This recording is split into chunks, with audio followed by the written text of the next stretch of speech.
नमस्कार दोस्तों, मैं आज आपकी सेवा में कुछ कहने के लिए आया हूं। कृपया मेरी बात को एक बार सुनने की कोशिश करें और समझने की कोशिश करें। जैसे कि आज कल आप सभी देख रहे होंगे 26 तारीख की जो घटना लाल किले पर हुई, उसमें पूरे देश में सभी लोगों में एक रोष व्याप्त है। लेकिन उस पर मैं थोड़ा अपना नजरिया पेश करना चाहता हूं। देखिए, आपने सभी जो व्यू लाल किले के सामने से फोटो खींचे देखे, मैंने वीडियो देखी, मैंने गौर किया है कि जो झंडा फहराया गया है उसके मुकाबले हिंदुस्तान का तिरंगा झंडा फिर भी ऊंचाई पर था। तो सबसे पहले तो बात यह है कि वो झंडा जो फहराया गया किस मकसद से फहराया गया, उनका क्या उद्देश्य था। लेकिन हमारे तिरंगे से ऊंचा वो नहीं हुआ। ये बात तो मैं अपने मन को समझाने के लिए कह सकते हैं आप, या मैं आप लोगों को समझाने के लिए, आप लोगों के मन की संतावना देने के लिए कह रहा हूं।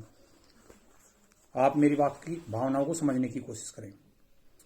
अब रही बात किसानों को देशद्रोही, खालिस्तानी या और जो शब्द कहे जा रहे हैं मीडिया पर या आम लोगों द्वारा या राजनीतिक दलों द्वारा, मैं उस बारे में थोड़ा अपने विचार व्यक्त करना चाहता हूं। भाइयों, हिंदुस्तान का तिरंगा झंडा जो है वो पूरे हिंदुस्तानियों का है और हर हिंदुस्तानी के दिल में बसता है। ये मेरी सोच है। मैं नहीं मानता कि कोई आदमी ऐसा होगा जो तिरंगे का सम्मान ना करना चाहता हो या तिरंगे का अपमान करना चाहता हो। लेकिन मैं कुछ बात कहना चाहता हूं किसानों के प्रति, जिन्हें बदनाम किया जा रहा है कि इन्होंने झंडे का अपमान किया है।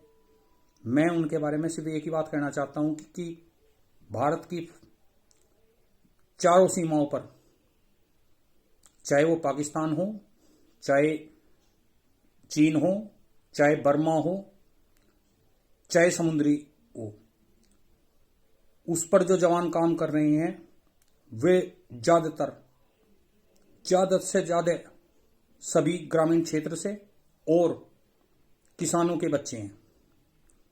और जो हर दूसरे दिन या रोजाना जो शहीद होकर आ रहे हैं बच्चे झंडों में लिपटकर, वे भी किसानों के ही।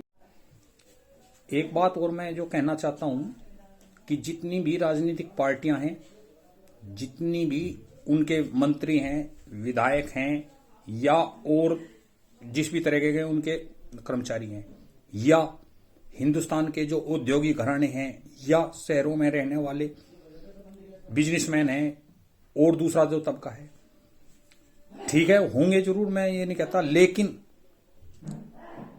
पार्टी के किसी के भी बच्चे, मुझे नहीं लगता कि किसी भी नेता ने अपने बच्चे को फौज में भेजा हो या उसका बच्चा बॉर्डर पर शहीद होकर घर आया हो और वो लोग फिर देश के सम्मान और रक्षा की बात करते हैं, तिरंगे की बात करते हैं। तो उस किसान को जिसने जो अपने बच्चों को बॉर्डर पर भेजता है सिर्फ इसलिए कि तिरंगे की शान न घट जा, और उससे उम्मीद करी जा रही कि वो अपने बच्चों को बॉर्डर पर भेज के और खुद आके हिंदुस्तान में अंदर तिरंगे का अपमान करेगा, इस बात को शायद मेरे ख्याल से कोई भी हिंदुस्तानी मानना पसंद ना करे। अब रही बात इन 3 बिलों के ऊपर जिनके ऊपर सब विवाद चल रहा है। मेरी प्रधानमंत्री माननीय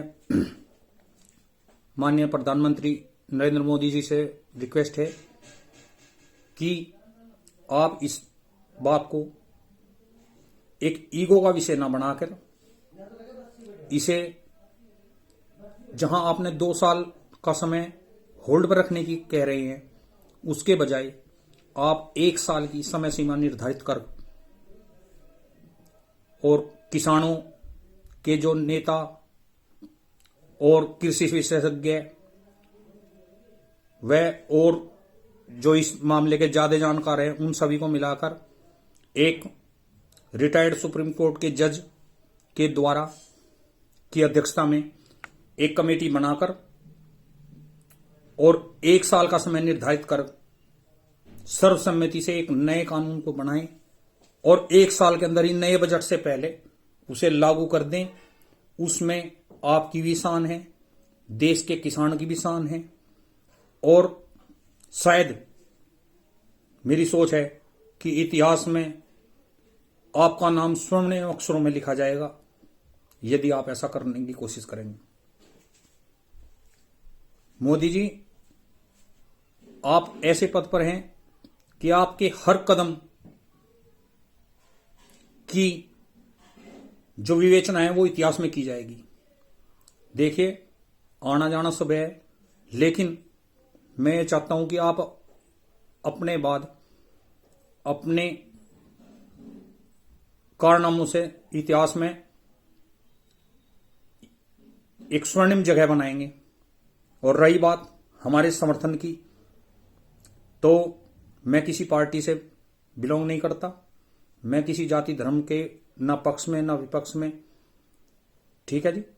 लेकिन आप मेरी दाढ़ी से ही समझ सकते हैं कि मैं आपका फैन हूं या विरोधी हूं। बाकी भाइयों, लड़ो मत, प्यार से रहो। रही लाल किले पर झंडे की, वो निशान साहिब का झंडा है।